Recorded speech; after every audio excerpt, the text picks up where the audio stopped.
I guess for today, this week at least, I want you guys to think about something.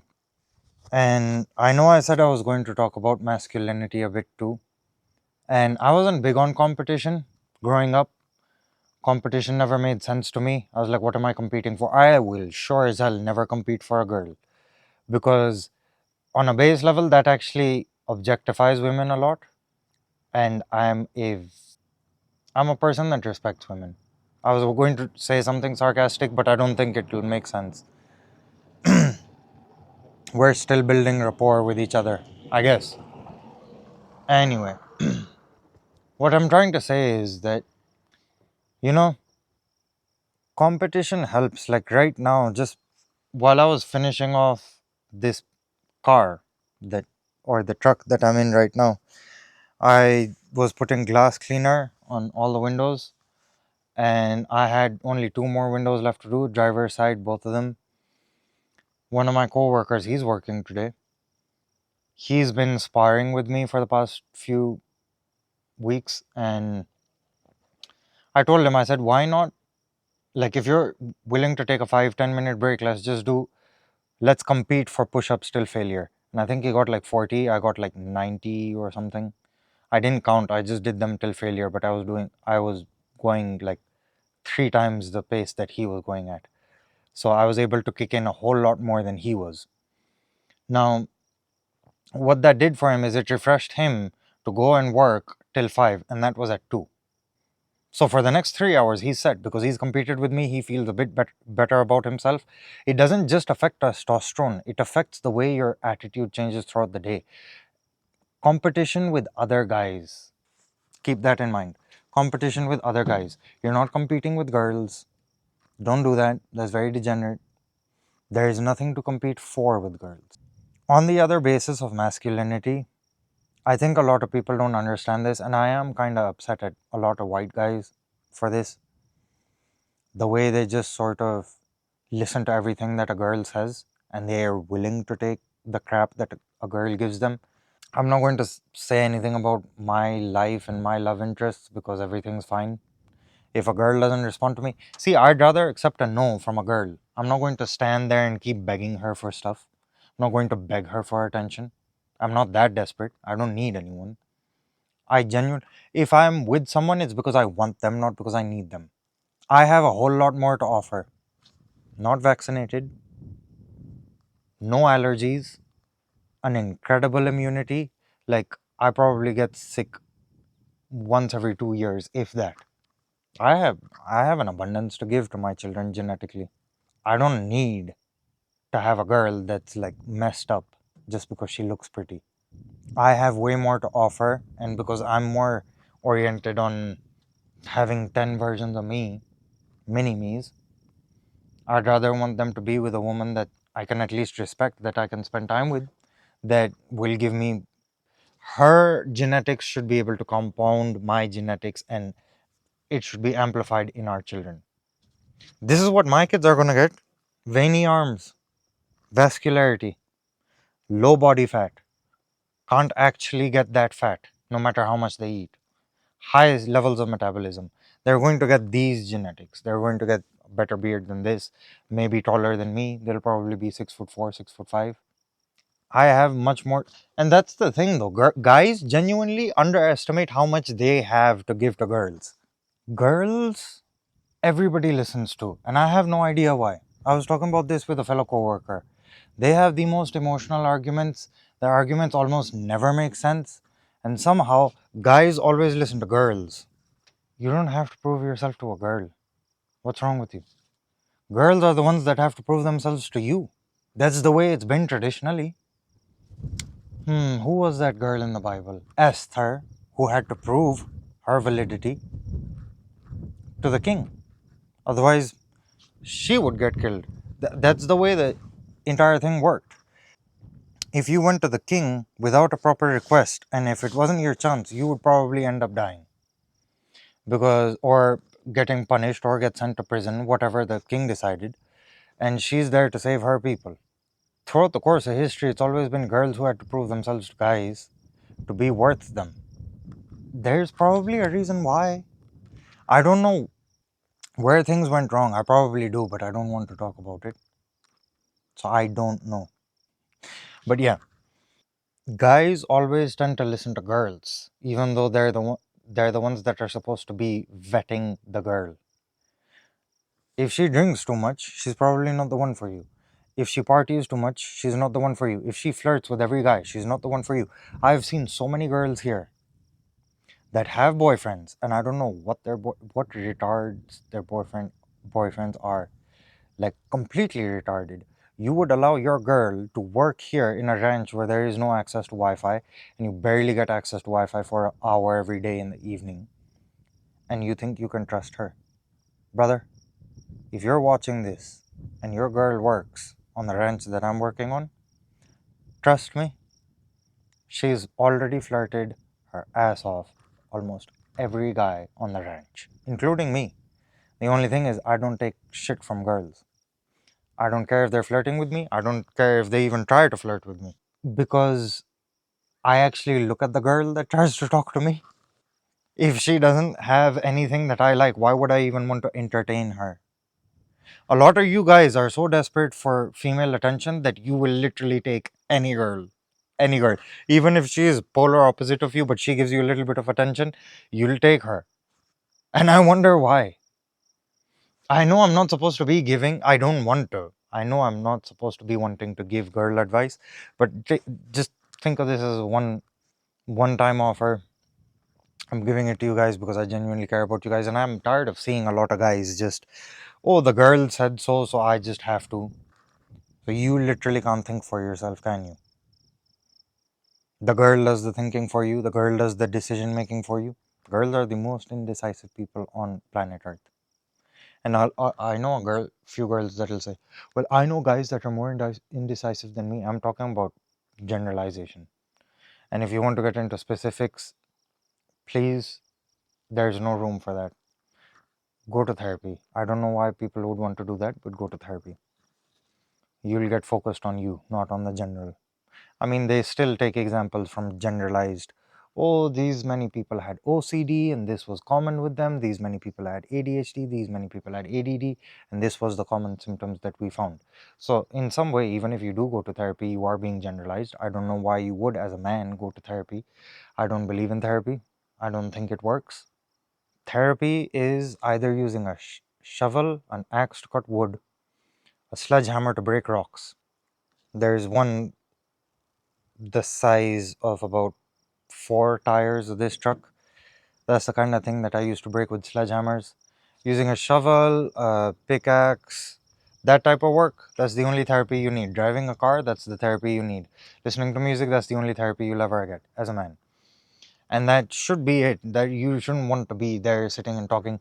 A lot of girls get mad at me for not answering the fact that I say I don't respond to them when they say, "How was your day?" It's not your problem.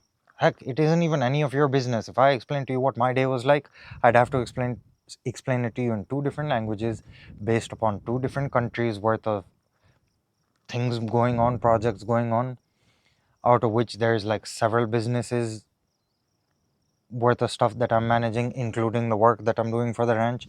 Why you wouldn't even understand? You wouldn't even begin to comprehend, to understand, or a way to understand what I'm talking about. So I'm not going to talk to you about my day. Take it as you will. Don't care. Doesn't bother me. So I don't answer, and then they get mad. Oh well, you asked me how my day was, and I told you. Yeah, because you're a girl. The worst you'll ever say is I had a shit day today because so and so fussed at me and whatever, and there was drama at work. That's it. I can deal with that. I deal with that every day, multiple times a day, from multiple people. I'll hear that. I'll fix that for you. I don't care. You want to hear my day? Not gonna happen. And I don't know why guys think that they're going to get validated from a girl. The moment you start slipping your mouth, she starts losing respect for you. Oh, this happened, that happened. And girls are smart enough to shut off their emotions at will. They're more heartless than men. I will tell you that. They're more heartless than men, and they don't care about how much they will shame you for that. You know those girls that say, "Oh, I didn't want to say no to him." so I just leave his messages on read, or I hardly ever respond to him. That same girl will shut her emotions off if it means breaking your heart and ruining you. So don't buy into it. I'm warning you.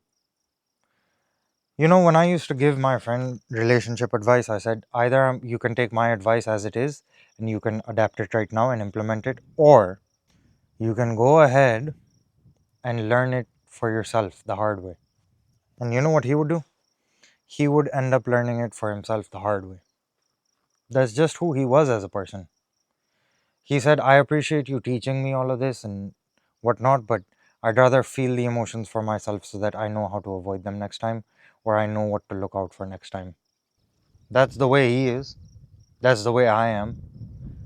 I try to learn as much as I can when I'm being told, but if it's a life lesson, I'd rather learn it by going through it. I add more to the problems that I have just so that I can increase the capacity of which pressure I can handle, the amount of pressure I can handle. I go harder on myself. I asked God a long time ago that if my character and my personality were to be tools and weapons, and my values and my beliefs and my speech and everything were supposed to be tools and weapons, that in the forging process that he would strike the hammer down as hard as he could and harder still, leave me in the fire for as long as he could and longer still. And the reason was because I was going to be harder on myself too. If I'm meant to be used as a tool, if some part of my character and personality or my speech is supposed to be used as a tool, I want it to be used with precision, no mistakes. Because God's the one using that as a tool, as a weapon. I don't want it to falter. I don't want it to be used as a blunt object. I want it to be used for precision and being tactful. That's the way I envision myself in terms of character and personality. And I was talking to another set of guests about this, and they said, what do you do with darkness? And I told them the quote that I came up with. Every negative thing in your life can be a catalyst, can be used as a catalyst for forward trajectory for forward momentum in a positive trajectory. So, from the top, every negative thing in your life can be used as a catalyst for forward momentum in a positive trajectory. It's all up to you. You know your darkness best. And if you can't learn to be a light in your own darkness, you're never going to learn how to be a light in anyone else's darkness. And the reason is because your darkness intimidated you to the point that it snuffed out your light. It even made you forget that you had a light to begin with. You know, I talk about a lot of stuff, but genuinely, there are dark times that I went through. Oh, look, we're twinning. There were genuine times where I went through a hard time, and it worked out well enough. But I didn't speak to anybody for, and it's a diesel. And it's a diesel. Can you believe that? That's the same color truck that I'm sitting in the bed of right now, and it's a diesel. Except, yeah, his is not a King Ranch. So, like I was saying, out of everything that I learned about negativity, I was telling the guest, I said that's why I don't believe in mental health. Because half the solutions I can come up with, because I know me better, me and God know me best. And we're going to figure out a way to get me to who He wants me to be. That's the attitude I follow. And through my father, I've learned a lot of stuff, especially in terms of if you're struggling, you know, the easiest way to cure yourself if you're struggling is help someone else. Be a positive light in their life. The days, shh, don't tell anybody on the ranch. I hope nobody on the ranch already knows about this channel. The days where I feel hard on myself, the days I feel tough on myself, the days I just feel slightly negative are usually the days where I become excessively positive, irrationally positive. I have no reason to be positive. Right now, there's not a lot looking hopeful for me or optimistic. But you know what I'm going to do? Donuts for all the wranglers. I don't even care. God will take care of me. You are my witness. You, Holy Spirit, Father, Son, and you guys watching this are my witness. I don't have a whole lot of money right now, but I rely on the provision of God, not the provision of man. And because I've just been I have just been in some sort of mood lately. I believe I'm going to do something good. And let that be your indicator to do something good as well for someone or a whole group of people. You never know how far that takes you. Just being a light in someone else's darkness. People may be going through something worse than me right now. I don't know. But at least I have the opportunity. There is always an opportunity to be a light in someone else's life. Always. The only person stopping you is you. Imagine how much of a painful existence that is. A selfish and cowardly existence that is. I can't. My dad raised me to be someone who doesn't keep track of what my hands do. If I receive from my right hand will never know what my left hand has given to other people. I'm not meant to track that. That's something that God keeps account of. Hell, I'm very bad at math, so I can't even keep account of it anyway. I know all the money that I'm supposed to owe and for different things that I'm supposed to get done. That's about it. But in terms of money exiting my account for what other people want to need, I don't think twice about it. IRS can come after me. At least I'll get arrested for helping people out, not for tax fraud. I know I started this conversation with girls, but that's just how it goes. Sometimes you just need to be a positive light. Even other guys, yesterday I was sitting with a guy and I was listening to a song and then I started listening to worship music and I was like, wait, some of these songs I can play without a capo. I was playing and singing worship songs until about 1 in the morning, 1:30. He probably needed it. There was a point in time where the Holy Spirit said, you have no idea what you just did to that boy. You can be used in so many ways if you just get your act together, especially as a man. I believe that not as a man, me, but as a man for you.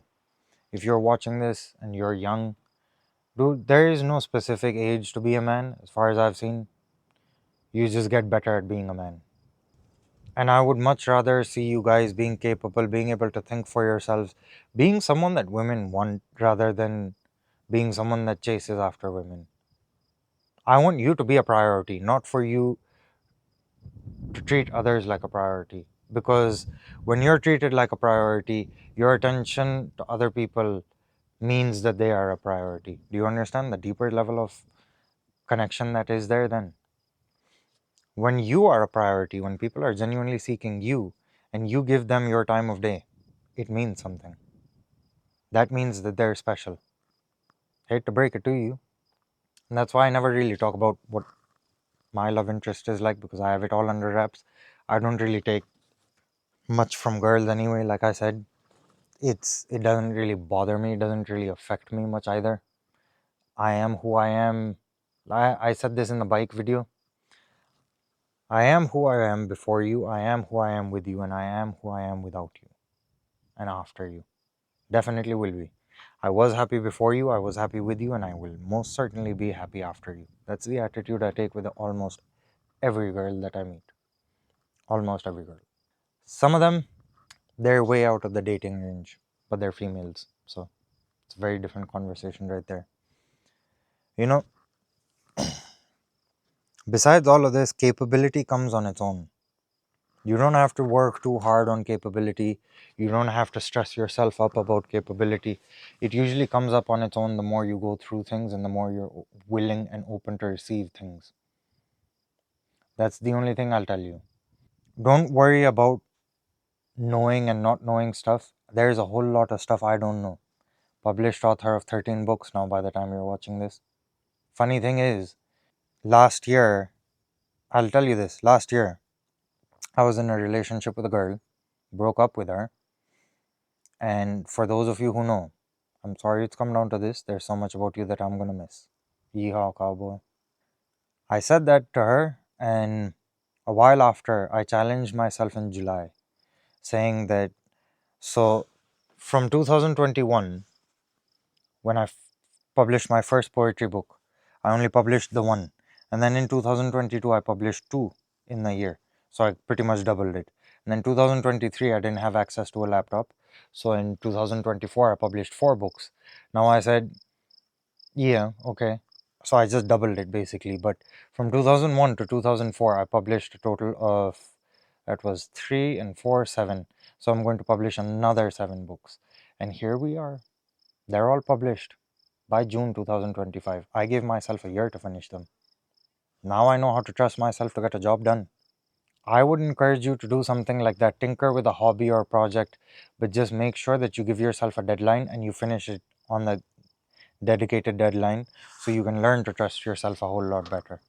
But yeah, even though I am a published author of these many books, there's a whole lot of stuff I still don't know. Even though I've done construction with my father and I've built cabins, there's a whole lot of stuff I don't know. That's how I got this job. I told them, I said, I was working in California, the regulations are different. I'm willing to learn if you're willing to teach me. Just think of me as a blank canvas. You never know how far things can take you like that if you're just willing to receive. Now, when you begin to receive things in life and you're willing to take up opportunities for what they're offering you, you end up with things like that, butterflies on your hands. That should be a sign that you should be willing to listen to me. Hopefully. Maybe. Is it just me?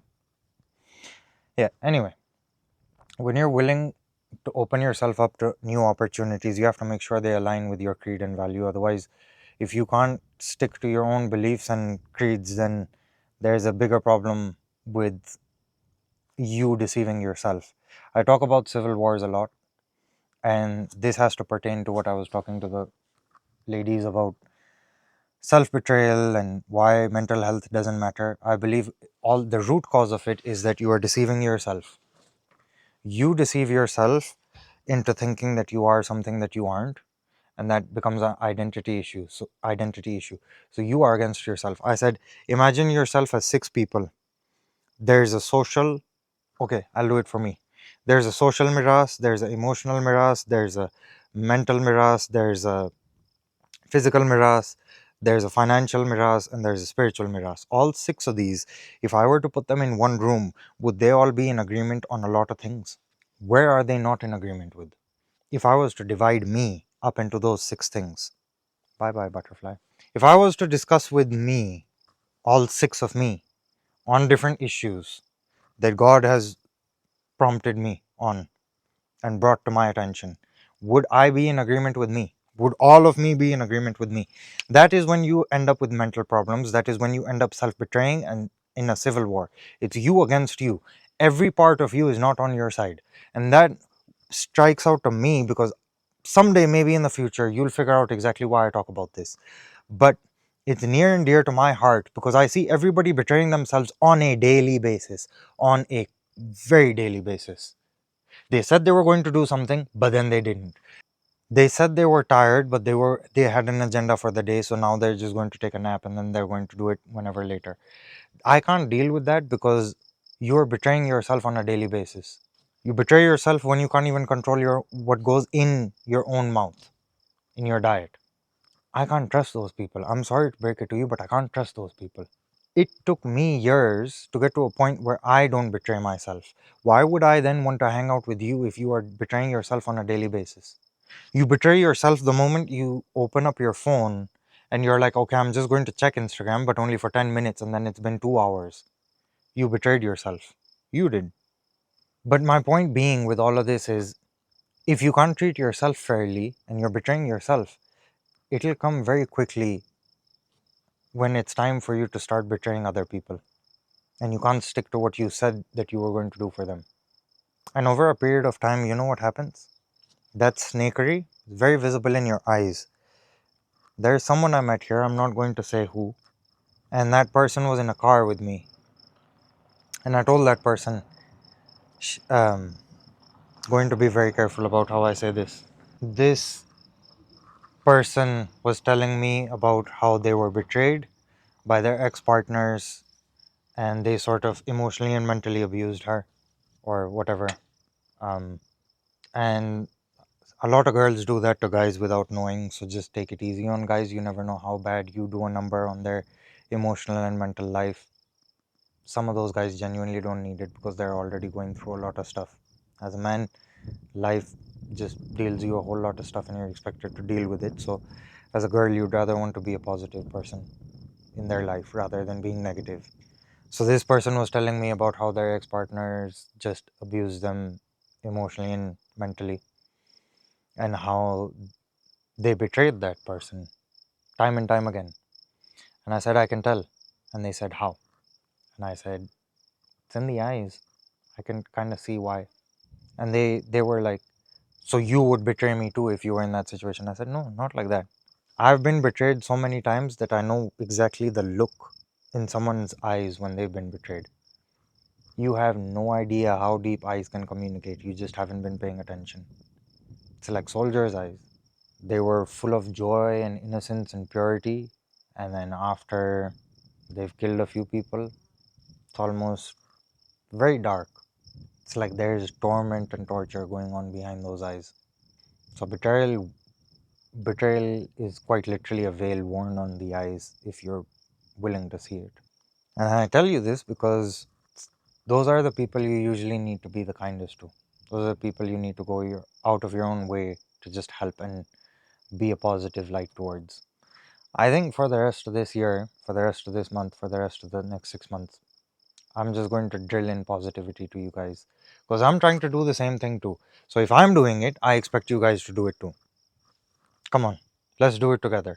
I'm being positive to everybody on the ranch. I'm trying to be positive to all of you guys and spread that positivity. Why don't we all just go out, everybody watching this, including me, I'm with you. Why don't we all go out and start being positive to everybody we see? The strangers we see, the people that we know and love. Why don't we just go and be positive? Why not be a little bit of the light in that much of darkness? Because it starts to stick out like that then. Do you see this? This is a little speck of white in black, but it sticks out so much. Look at that. You see how much that sticks out? One white butterfly sticks out that much on a black shirt. Why can't you be that? Let this spread. If there's like all 800 of you decided to watch this video, imagine this whole entire shirt would change color. I trust you guys. We're in this together. You and I, we're in this together. We're going to be positive no matter what. No matter what the consequences are, no matter what it looks like, no matter what it sounds like, no matter what it feels like, no matter what it is actually like. We are going to be positive regardless, irrationally positive regardless of the outcome. Think about that, and I hope you have a genuinely good week. Very positive filled week. I wish the best upon all of you, and I pronounce the Holy Spirit. Holy Spirit, I bestow upon blessings upon each and everyone that watches this video. Have a great week ahead, guys.